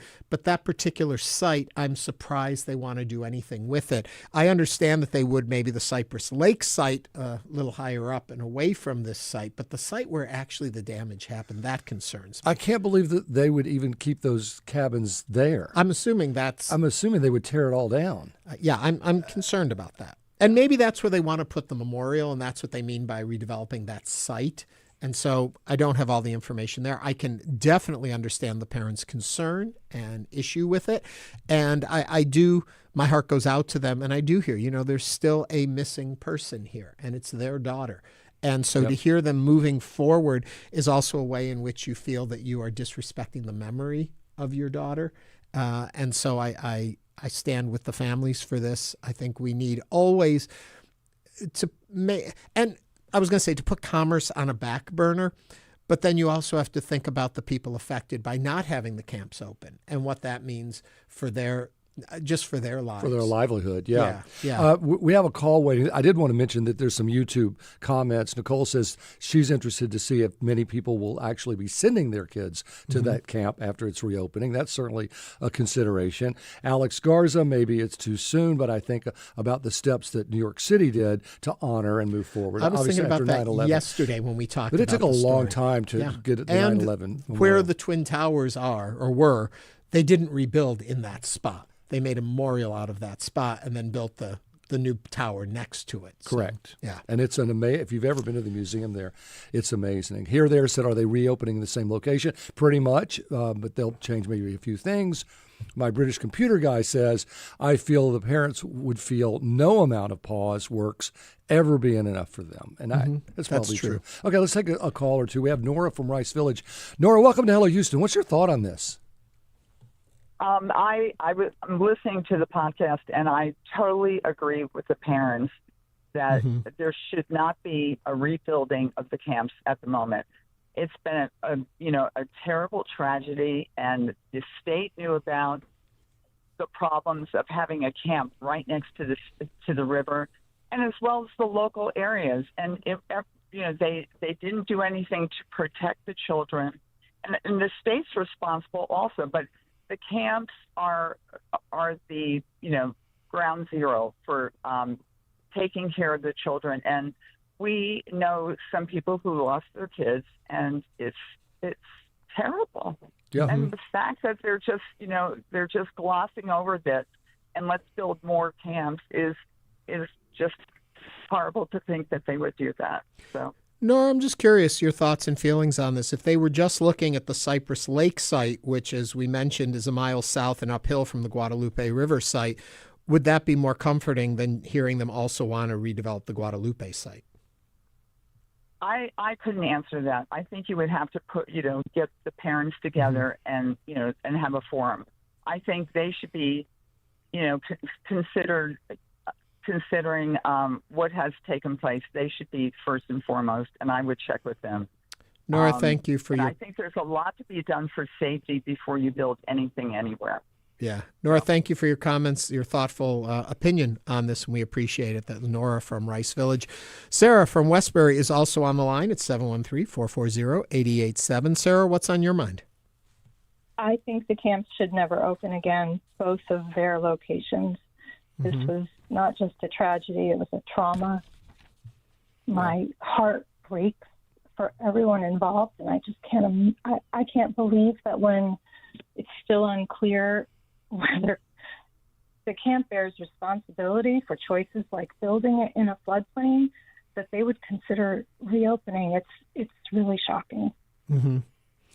I think a lot of people have the same feelings you have, Sarah. Yeah, I think so. I agree they should never open again there. Yeah.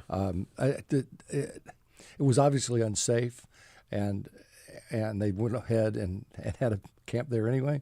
And so the reward for that is to say, well, okay, we're just going to build a little differently, and we'll put up a memorial, especially when there's still a child that is missing. And I am curious about that. What steps to recovery? We're now 3 months past July 4th, or going on it. And so, what do you do? How do you recover a body that you just, I don't even know what the steps are. Yeah, I don't know myself either. Sarah, thank you very much for calling.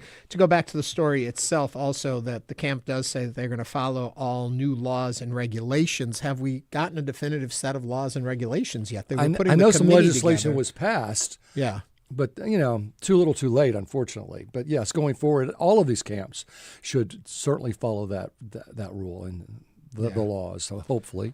We're interested in your thoughts, and even more so than your thought and opinion on this, your feelings about it. I think feelings is a better word for a story like this. Feel free to give us a call or text us at 713-440-8870. You can also email your thoughts to talk@hellohouston.org. Moving on to the next story. Frank. Well, this is Angelo State University, which is in San Angelo. So out in West Texas, the professors have been told not to discuss transgender and non-binary identities in their courses, according to interviews with faculty members and several emails a professor provided to the Texas Tribune. What's interesting is this is the first known public Texas university to really restrict classroom acknowledgement of gender identities, which heightens concerns about threats to academic freedom across the state. Spokesperson for the San Angelo school system declined to discuss details of the directives or provide a written policy. So, without confirming or denying the guidance on it, that spokesperson said only in a statement that the university is following President Trump's executive order recognizing only male and female genders as assigned at birth. So, they're complying, they feel, with the law. What do you think of this policy? You agree or disagree that our school system at the university level should stay away from any kind of gender or non-binary issues? I go back to the part that stands out for me in this is the president's executive order recognizing only male and female genders as assigned at birth. Okay, that is what he has said. That is his executive order. How does that then translate in we cannot have a free exchange of ideas in our universities? It has nothing to do with identifying individuals by their gender, but having discussions of the topics and the concepts. When you stop discussing thought and concerns and educating us to understand the world in which we live, that's a detriment. And that's what education is supposed to be about. So you can still have your policy of saying, we don't recognize two genders. Okay, you don't have to agree with it. You can agree with it, whatever. But you can't even talk about why we have to have a policy that says you only recognize two genders. That's already telling us there was discussion out there, there was concern out there that made the president do this.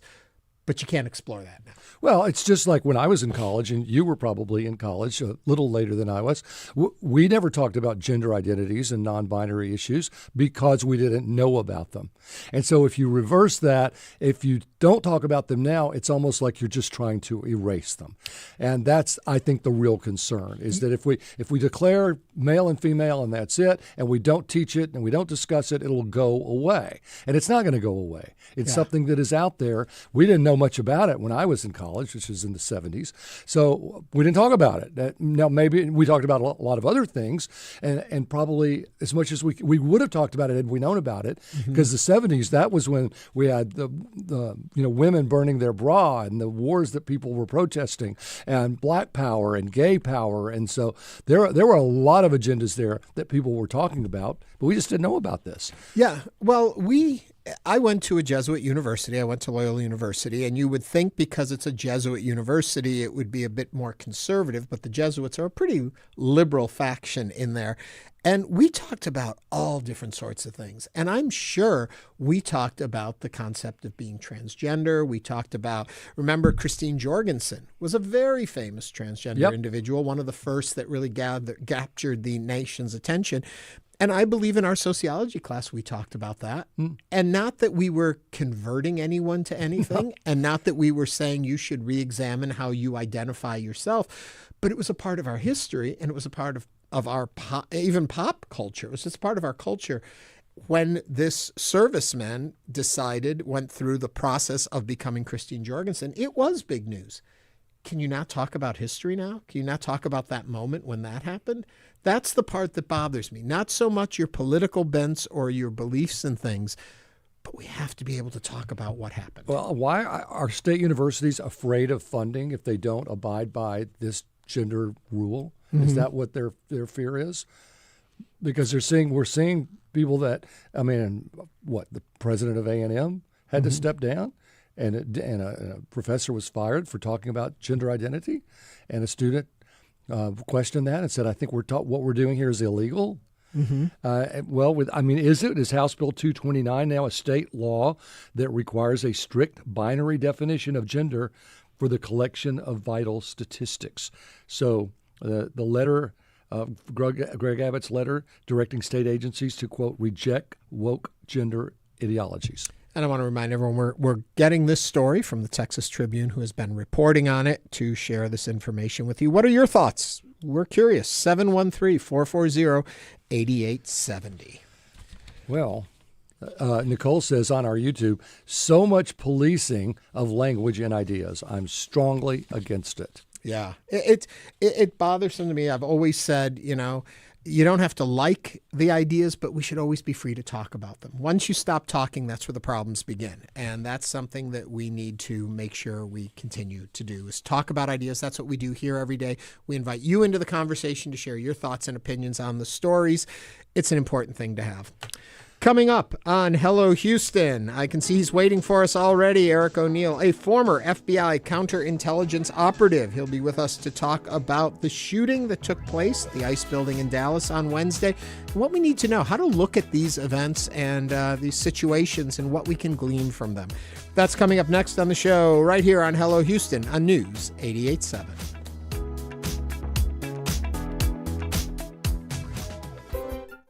Hello, I'm Josh Adams, General Manager of Houston Public Media. This station just lost $2.2 million in federal support annually. To keep our station strong, we've launched the Resiliency Fund, powered by community members just like you.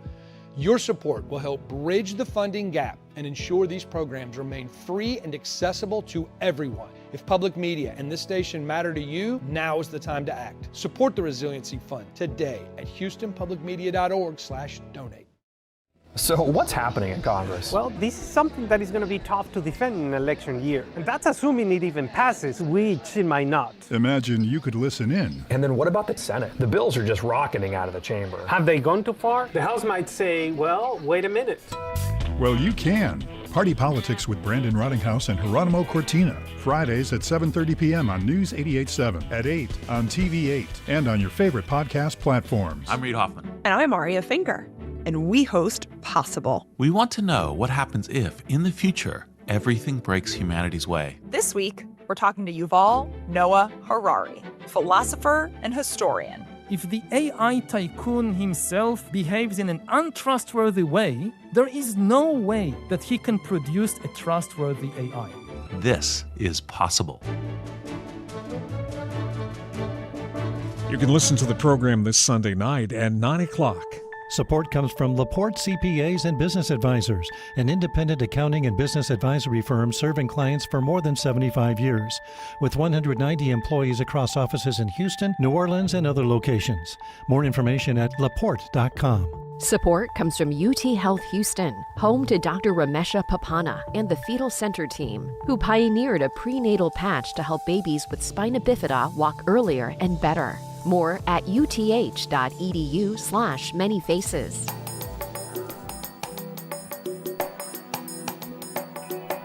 And now back to Hello Houston. To comment on any of today's topics, call 713-440-8870 or email us at talk@hellohouston.org.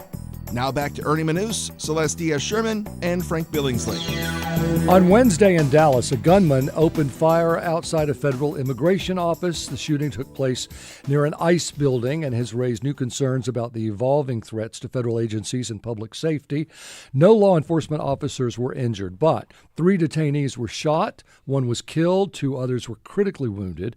According to authorities, the shooter then took his own life. Investigators are now examining the shooter's motives and what this could signal about future security risks. To help us break down the broader implications, we're joined by Eric O'Neill, a former FBI counterintelligence operative. Eric is now a leading cybersecurity expert, an attorney, and founder of the Georgetown Group and the NexusShare AI. He works with organizations around the world to defend against cyber criminals and emerging threats. Eric, welcome to Hello Houston. Good afternoon. Thanks for having me on the show. Well, you're glad you're here. And if you'd like to join the conversation out there and have any questions for Eric, you can call or text us at 713-440-8870. So, Eric, what do you make of what happened in Dallas on Wednesday? Well, we know a lot. We know a lot starting this morning because the FBI has put out quite a deal of information about what may have motivated the shooter to climb on that rooftop next to the ICE facility and take quite a few shots indiscriminately at the facility and, of course, at that Sally Port where a van was entering. And that's what took the life of 1 detainee and possibly 2 more. And it looks like he was radicalized somehow and really didn't like ICE. He was planning, in his words, to cause terror for ICE agents. And he certainly wanted to wound or hurt or kill ICE agents. And, his mistake was that the way that he took those shots, he actually hurt detainees who he wrote in his writings he was trying to avoid any of that collateral damage. When we start to question the authorities about the way they proceed with the process of how they do an investigation, and what comes to mind for me immediately is the picture that was put out right away of the casings of the shells where anti-ICE was written on it. A lot of people speculate that looks a little bit suspect. That how do we know somebody didn't write that on it after the fact? How do we know this information? Once you start questioning the authorities, how can you trust an investigation at all? Where should we find solace in knowing that our FBI is still doing the work of our people? Right. Well, I'm still a bit of a cheerleader for the FBI. I know they've come under insane scrutiny lately, but I'd like to think that those field operatives who are conducting the investigation are following the facts where they lie purely without any bias. That's certainly the way that I conducted my investigations. We're in a new era, though, where social media has led even our highest government officials to post things ahead of when we would have seen in the past. I trust that the shooter did write anti-ICE on that ammunition, and it's looking from more information that's coming out, in especially his writings, which are being revealed, that he certainly was ideologically against ICE in many different ways, even called them human traffickers. So, the big fear with violence out there has been you're trapped in a building, either in a movie theater or a grocery store or a school, and there's a shooter coming for you. Now, it's almost evolving that if you're just out in the open, if someone's perched on a building, then everyone is a target. Well, one of the shooter's goals before he took his life was to create an environment of terror for law enforcement officers. And to some extent, he has succeeded because anyone who is an ICE agent right now, and more broadly, a federal agent, is concerned that they might not be coming home to their family at the end of a shift. There will be a lot more security at these facilities. I know that ICE facilities now are engaging in active shooter training. They're hardening the facilities. They're even providing EMT training for what happens if you get shot so that everyone is able to quickly provide immediate aid. And we not only have to worry after this about ICE agents, we have to worry about detainees who could be in the line of fire or protesters who like to show up at these facilities.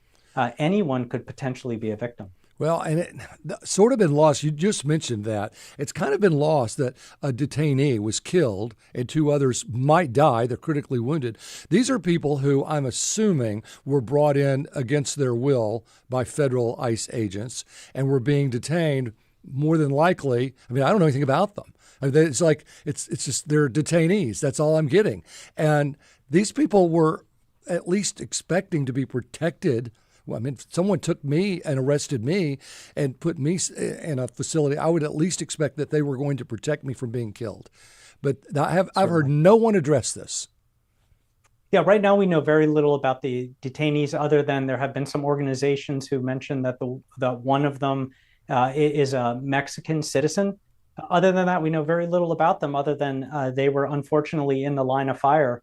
In my calling it is this was a terrorist. He wanted to cause terror, and he shot very indiscriminately at the building. Some reports are that there were more than 20 rounds that were fired at this building, and we now know that it was an 8mm bolt action rifle, which means that he would have had to work the bolt every time he fired and reload multiple times to fire that often at that building, which suggests that even though he was an amateur shot, he certainly wanted to cause as much mayhem as possible. I want to go back to a little bit we were talking about earlier when it comes to the release of information and how it's released and what it does for your job when you were working this, how it complicates matters. And it's the combination of really fast to put some information out there, such as the pictures and the images we've seen on social media. But then on the other hand, the slow release of information about who the victims were, who these detainees were. How do you justify what is coming out at what pace? And how does that complicate the job of those actual officers on the ground trying to figure it all out? It's a good question. In my day, nothing would be released until well after the investigation. Of course, I was working mostly classified counterterror and counterintelligence, so a lot of that would never come out. But in a case like this, typically you would not see much or even much of a statement from the FBI until the investigation was concluded. I think that in recent years, there's been a lot of criticism against the FBI for waiting too long. And now this might be a reaction in the other direction of putting it out a little bit too early. I would have liked to have a little bit more time for them to definitively have categorized the amount of evidence, finish the search of the home, finish the online searching that happens now. Remember, everything we do online is recorded forever. You can delete it, but it's still there somewhere. And the FBI will be doing quite a bit of sleuthing to understand whether he was coordinating with anyone, whether there is somebody else that needs to be arrested, and learning a lot about his ideology and the reasons for why he took that rooftop and fired those shots from his online searches and online presence. Now, maybe we're in a new normal because it sure seems that everyone on every side of the aisle is putting out statements very early when anything happens. I think social media is not a net good for society. Let me ask this from your point of view and your understanding of how these operations work. Why would you believe we don't know who was shot at, who these people were that were injured or in one case died? Why do you think that hasn't been readily made available? I can't answer that. I'm not sure. Sometimes they don't release this information until family members are contacted. And maybe in the case of detainees, they don't have contacts to contact. Typically, if someone is hurt or injured and they're an innocent, you're not going to publish their names, but there could be more information about them. I just am not in a position to answer that. How would you educate us all out here with, as we've been talking about, this onslaught of information that comes out, some rumors, some conspiracy theories, some actual facts? How should we read the information coming toward us today so that we get a better grasp of what's happening and understand the situation in the most truthful manner possible? That's an excellent question. I always wait before I remark on anything like this until I get an official statement from the FBI. The FBI director posting something on social media, we do have to consider that an official statement from the FBI. He is the FBI director, even though that might be somewhat unusual. But I don't buy into media reporting that doesn't link directly to a statement by the FBI, anonymous reporting from law enforcement officers. You always want to wait until you have that statement, it's published somewhere, and you can look at something that was a fact from the investigation. And that's where I've been looking. Yeah, I think you might be referring to the FBI director's remark about after the Charlie Kirk assassination that we have the guy, and when in fact they did not have the guy. Yes, that was a little bit that was a mistake. Yeah. Because here's the thing about a fugitive, which is very different from the ICE shooting, because the shooter at the ICE facility in Dallas, John, he if that's his name, I'm misremembering. I think he took his life, so we know who that shooter is. The Charlie Kirk shooter, that was a fugitive. So you want to be very certain that you've got the guy when you publish that you've got him, because that is a way of telling the community, okay, we got him, you're safe. If you then say we got him and oops, that was the wrong guy, then the community wonders if law enforcement is going to be able to catch this fugitive, or if they're really taking it seriously.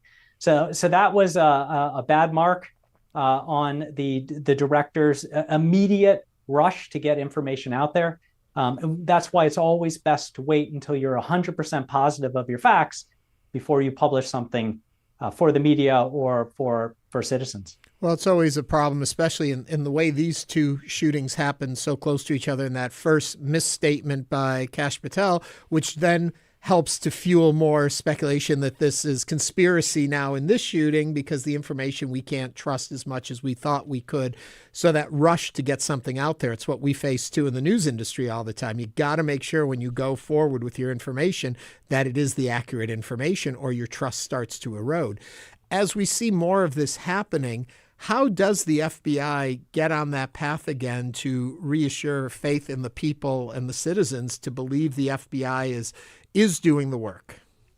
Well, the FBI has the same problem, and you brought up journalism. The journalists and news in general also has this problem. The idea of investigators, and I've always said the world needs more investigators. I mean, I've done a lot in my life, and when people ask me, quintessentially, how do you describe yourself to yourself? I say an investigator, someone who looks for the facts, pure facts, without bringing their own bias. And we're seeing a lot of bias everywhere. We had problems with bias in the FBI. That absolutely has to be corrected, because citizens have to believe that when the FBI says that this is a fact, it is a fact. And that's why we need more investigators everywhere, both in the FBI and law enforcement in general, but also investigative journalists. I love to see us get back to that core value of news.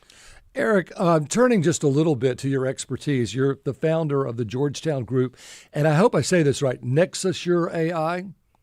Yes, Nexusure. Nexusure. So we were talking on this program just a day or two ago about AI and how difficult it can be when you see a video to determine if it's real or not. I guess you broach that subject with your clients about how to recognize fake AI social media. Certainly. And here in my new book that comes out in just a few weeks on October 7th, Spies, Lies, and Cybercrime, I predicted that by 2026, 90% of what we see online will be generated by AI. And it's already happening. If you see a lot of what they call AI slop on social media, it's all created by AI. A lot of articles now are written by AI that you're reading all over what we call new media, right? Those who are doing radio programs are safe from this. And you soon won't be able to distinguish whether you are actually talking to the real Eric O'Neill right now, or if I'm using an AI and just typing what I want it to say. That can be a real danger. So what I do is I teach people ways that you can spot AI and distinguish the lie from the truth, because what attackers, and particularly cyber criminals, are doing right now is using AI to deceive us, whether it's pretending that they're a loved one that's been kidnapped or is in distress and you need to wire money immediately, or fooling businesses out of millions of dollars by using these AI scams, whether it's voice or video. AI has even been used to hijack some of our politics by manufacturing AI voice clones of everywhere from Joe Biden to Marco Rubio to cause mayhem. So yes, AI has great benefits for humanity, but there is a very significant dark side. So I want to remind everyone we're talking with Eric O'Neill, a former FBI counterintelligence operative, and we're talking about a whole bunch of concerns with the FBI and with AI and cybersecurity. If you want to join the conversation, 713-440 8870. Well, and to this point, should our financial advisor or our banker or someone that we have to trust with our money or even our family, should we have a safe word, a password, so that if I call you and say I need you to wire $500 to me immediately, and the password is Eric, then is that a help? I mean, how are we going to fight against this? Absolutely. You're thinking like a spy hunter right there. You should. You should have a safe word with your family. There's an AI scam that is causing a massive mayhem around the world, where what these criminals will do is they use social media, your social media, to perform reconnaissance. They find a moment when a family member is separated, they're on travel, they're on vacation. They clone that person's voice using social media, and then they might call you as your daughter saying, I've been kidnapped. My wallet got stolen. My phone got stolen. I need you to wire me money right away. And they put massive pressure on you, and people are sending these wires, and they're out thousands of dollars. Companies are out millions of dollars. So yes, this AI is something that we have to worry about. And financial advisors, this is being used now too against people, where AI is being used to pretend that they're financial advisors, that they're going to help you with some new cryptocurrency investment scheme. It's called pig butchering. They steal all your money, and once you've given it all to them, they disappear. So do have those safe words or safe phrases. I use the first line with my family from a really fun poem, and no, I'm not going to tell you what it is. So that if my daughter calls me and says, Dad, I'm at school and my phone got stolen and everything, and I need you to send me some money. If she doesn't say the first line of the poem, I know it might be AI. Do this with your financial advisor as well. I will have some second and third layer of just checking. I'll say even the most simple thing you can do, if ever you are contacted by your bank to do something, you hang up and you call your bank back at the bank number that you know as your bank number to find out if they actually placed the call. At least that was the old school way of doing it. I'm sure the world is advanced beyond that, but that's a simple way to first at least weed out some of it, correct? Oh, that is an excellent way. And that's actually one of the tips that I put in my new book, that if you do get a email, a text, a DM on social media, something that comes around across Facebook or Instagram or whatever you like to look at, a phone call now, because there are dark web cybercrime phone centers that will use AI to call you, and you feel that this is something that's too good to be true, or you feel that tickle in your stomach that says, this doesn't seem right, that's your instinct telling you that there might be a problem. And if that happens, you absolutely say, I will call you back, hang up, and call that institution directly and make sure that it's real. Yep. I'll bet you 90% of the time it's not real. Even if I don't feel the tickle in my stomach, I still hang up and call them back just out of force of habit. It's the safest way I know to do it. Many times you're right. It's been fraudulent. And Eric, aren't they cloning phone numbers that look like, it'll come up on your caller ID, Chase Bank, or come up Harris County Sheriff's Department or CenterPoint Energy. And you really think you're talking, and they'll put you on hold, say my supervisor needs to talk to you, put you on hold, another person comes on, make it all seem very official that you have, we need to get some money back into your account. It was, you were robbed, and we want to help you. So give us your account number and confirm it. It's really hard now. You guys are all very good at this. I should bring you on the road on my book tour and do a fireside chat. You're right. They are now cloning. The easiest way to spoof a phone number, if you're in Nigeria or Russia or China, to fool somebody, is you just go on Google Voice and get a local number that you want to use to scam somebody in whatever state they're in. There are cyber criminals who are even using these backpacks that burst text directly to cell towers using the phone number of their choice that can fool and scam you. So around tax season, you're going to see a lot of calls from the IRS. Around back to school, you're going to see a lot of calls purported to be from your child's school.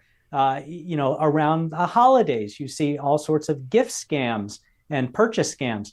Scammers are opportunists, and they will look for that moment when they can best deceive you and find a way to do it. So we always have to be on our guard. In addition to phone numbers, also email addresses. They make them look awfully similar to the email of the institution that's sending them, and so it can be very tricky. So pay very close attention to that whenever you get an email that tells you something. Before we run out of time, really quickly, I'm just kind of curious, going back to your FBI, put your FBI hat back on again. And in talking about all of this, we look at our digital footprints. And oftentimes after the fact of something happening, they can go back and look at these digital footprints to see what people are doing and have done and felt and believed. In the past, I'm assuming it was a different way of investigating the background of somebody who has committed some kind of atrocity here. Is it making it harder or easier having these digital footprints existing, especially when you talk about AI and this new kind of stuff out there, to know and put value on what you're finding in these background searches? Certainly. I suspect that a lot of the work in looking at the digital past is helping us understand the motivations behind these killers, particularly in the cases when they take their own lives, which is most of the time here. It's very helpful. And this digital sleuthing is a very ardent goal of the FBI. There's a lot of work and opportunity for new agents to learn this technology. There is technology that will synthesize great swaths of information from many different buckets, including digital online presence, biometrics, video cameras, Ring doorbell cameras, information that's sent in from the population. This was used as part of the manhunt for the Charlie Kirk killer. Remember that everything we do online stays online. No matter what you try to do to delete it, it's there somewhere. And this is a very good tool for law enforcement. Eric O'Neill is a former FBI counterintelligence operative and cybersecurity expert. Eric, thank you so much for joining us on Hello Houston today, and good luck with the book. Thank you very much. It was great to be here. Coming up, we'll talk HEAL Palestine. We'll talk to them about their humanitarian work, so stay with us as Hello Houston continues.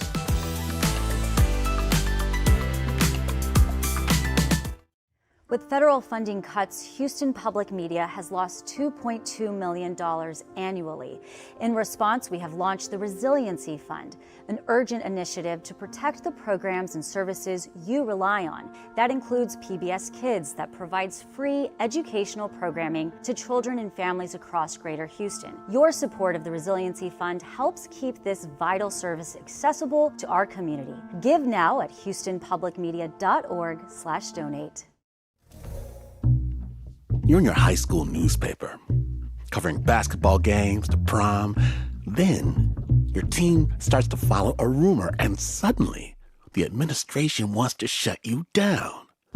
School Days, the back-to-school special series from Snap Judgment Episode 2, The Sleuthers Snap Judgment. Do not miss it. You can hear that tomorrow night at 8 o'clock. I'm Peter Sagal. Join us as we talk about the rapture that didn't happen this week, unless it did happen, in which case, join us for a rerun. That's Wait, Wait from NPR. You can hear that Saturday and Sunday at 10 a.m. Support comes from Navasota Theater Alliance, presenting Don't Dress for Dinner, a comedy about a romantic weekend that gets interrupted by too many mistresses and an uninvited wife. Performances September 12th through October 5th. Tickets at navasotatheater.org.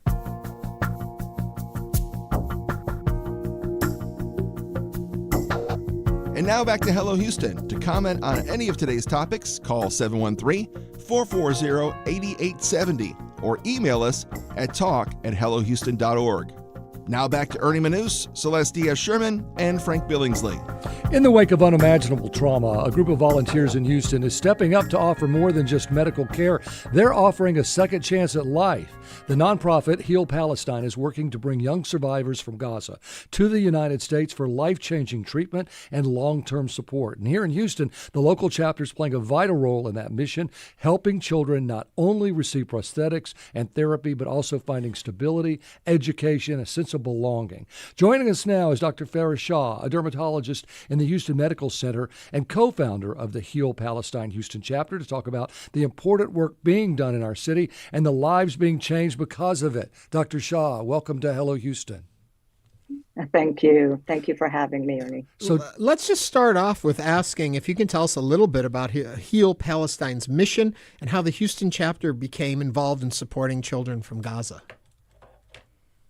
Yes. So HEAL Palestine is basically a nonprofit, non-political, non-religious, independent humanitarian organization that focuses on four aspects. Basically, it's healing, education, aid, and leadership. And so, in summary, our mission is to take the children, help save their lives, help them with their injuries, restore their education, because as you know, the school systems have toppled and it's fallen apart, and they haven't been in school for probably 3 years now. So providing education, providing health, and then, Ernie, most importantly, is restoring their dignity. These kids and their families, they have no hope. They've lost all dignity. And so that is basically the mission of HEAL Palestine. So far, how is it working? So let me tell you before we get to that a little bit. You asked me about how I got involved. Mm-hmm. And I'll tell you a story. So probably 15, 20 years ago, I responded to an email blast about two young girls. They were 8 and 9-year-olds, Hala and Fatma. And they, in the email, it basically said an organization was bringing these kids for plastic surgery and was looking for a host family. And I thought, I wonder who this physician is. You know, I'm in the medical center. My husband's in the medical center. We're very well connected. I wonder who this plastic surgeon is. So I responded and I said, you know, what is it exactly you guys are looking for? And they said, well, we have everything. We just need a place for these two girls to stay. And of course I thought, I don't speak Arabic. I have 4 kids. I work full time, but I have a place. So I responded to the email and I just said, listen, I'm happy to help, but I don't speak Arabic. And they said, no, that's not a problem. And then I said, okay, wait, 1 minute. Let me just call my husband and let him know. And so I called my husband and I said, hey, Greg, are you okay with me doing this? And he's like, yeah, sure.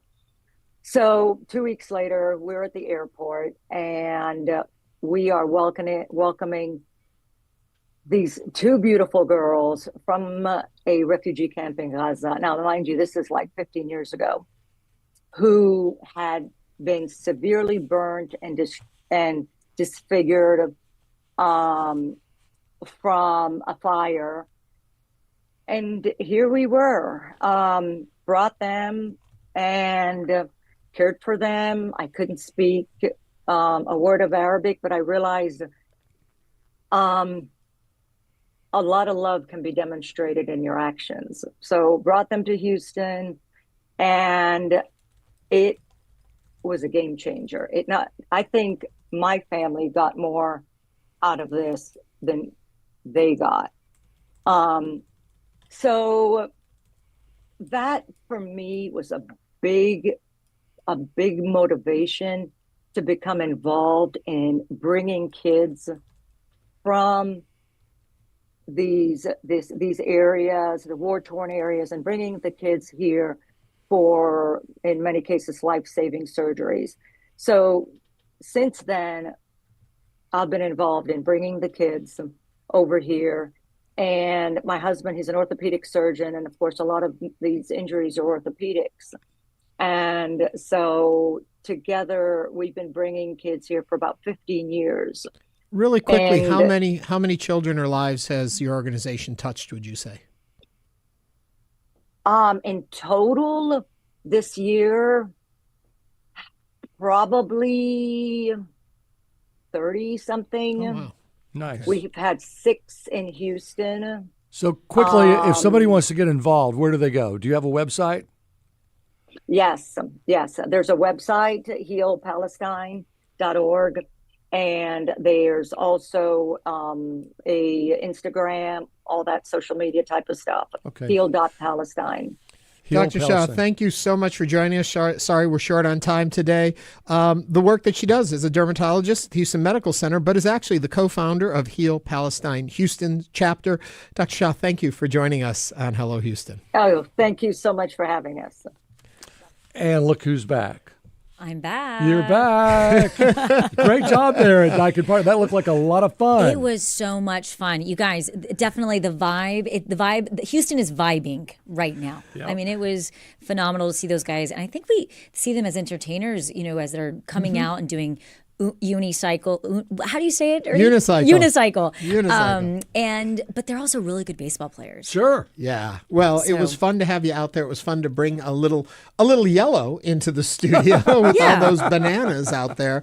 And it was fun. It was great. Unfortunately, that brings us to the end of the show. We got to peel off. To the end. He's been holding these to all the end of day. Hello Houston. Thank you so much for joining us today. We will be back next week, or you can join us anytime by sending us an email at talk@hellohouston.org. We hope you guys have a great weekend and happy Friday.